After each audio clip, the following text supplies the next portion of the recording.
Good morning, it's Amanda Ollier here, and this is Bear. Bear, turn around this way. Say hello. I'm afraid bears will be the only face you're going to see this morning because it's a bit early, and at this time of day I definitely have a face for radio and not for video. But I've been thinking about shooting some videos out here for a while now. Go on, Bear, off you go. Good boy. So, it's such a beautiful morning and I've got a bit of time on my hands that I didn't expect to have. So I thought I'd make the most of it and shoot a little video this morning.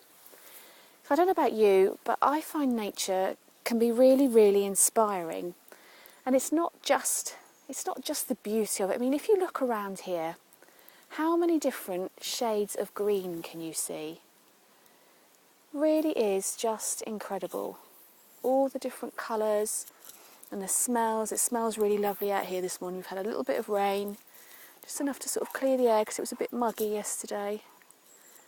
And it really is gorgeous. And I walk here every day because, as you can see, I've got a big dog and he needs a reasonable amount of exercise. So this is familiar territory for me, but I know that there are lots of people that don't get the chance to be out amongst nature very often. So I'm shooting this little video for you this morning so you can have a look at what springtime in Buckinghamshire, England is like.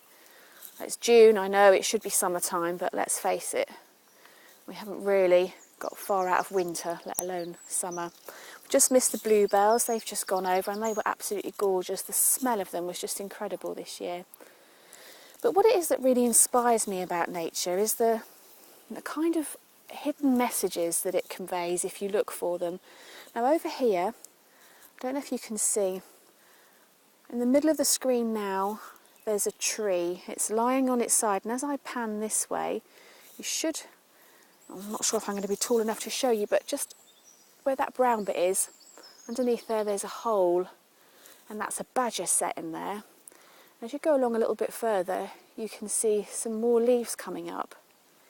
Now this is a really special tree for me.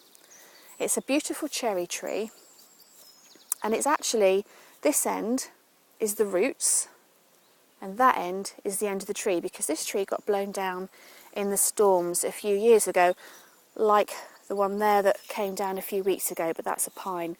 But this cherry tree blew down a few years ago in the storms, and for a while it looked as though it was dead.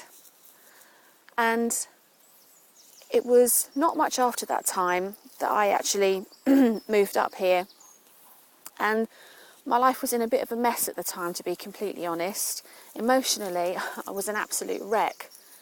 And at that time, Julian, my partner, used to look after me an awful lot, and he used to bring me out here walking in the woods, and it's where we do a lot of our talking and thinking and planning for the future. And he brought me to see this cherry tree when it was out in blossom, and when it blossoms now, it actually blossoms at both ends, because the end where the roots were, or where the roots still are, when the tree blew over, it managed to put some roots back down into the soil and sustain this end, which would be the normal flowering end that should be up in the sky, but it also grew branches at the other end, so when it flowers now, it flowers at both ends. And he told me the story of this cherry tree and how she was strong and beautiful and had been knocked down by the storms of life and had fallen, and how sad all the pine trees around her were to see her lying broken on the ground, and how they missed her beauty and her strength, and how they missed the fact that she was that little bit different to them, because most of the other trees here are pines. It's a pine forest that was grown at the beginning of the last century to be coppiced, but then got rather neglected and needs a bit of thinning out. But he told me the story of this beautiful pine tree and how the others were sad to see her so damaged, and how she felt that she would die. And gradually, as winter came into spring, she managed to find the strength to put down some more roots and to put out some blossom, not at one end, but at two. So although now when she blossoms, she's different, she is actually even stronger than she was before. And he actually wrote that story for me, and I've kept a copy, obviously. But it was such a beautiful story, and obviously very poignant, very special to me at the time because it rang a bell with me. How he was describing how the tree felt was exactly how I felt in my life at that time, and it's a real pleasure for me to come back here every spring now and to see that tree blossom in the same way that I see myself making progress in my own life.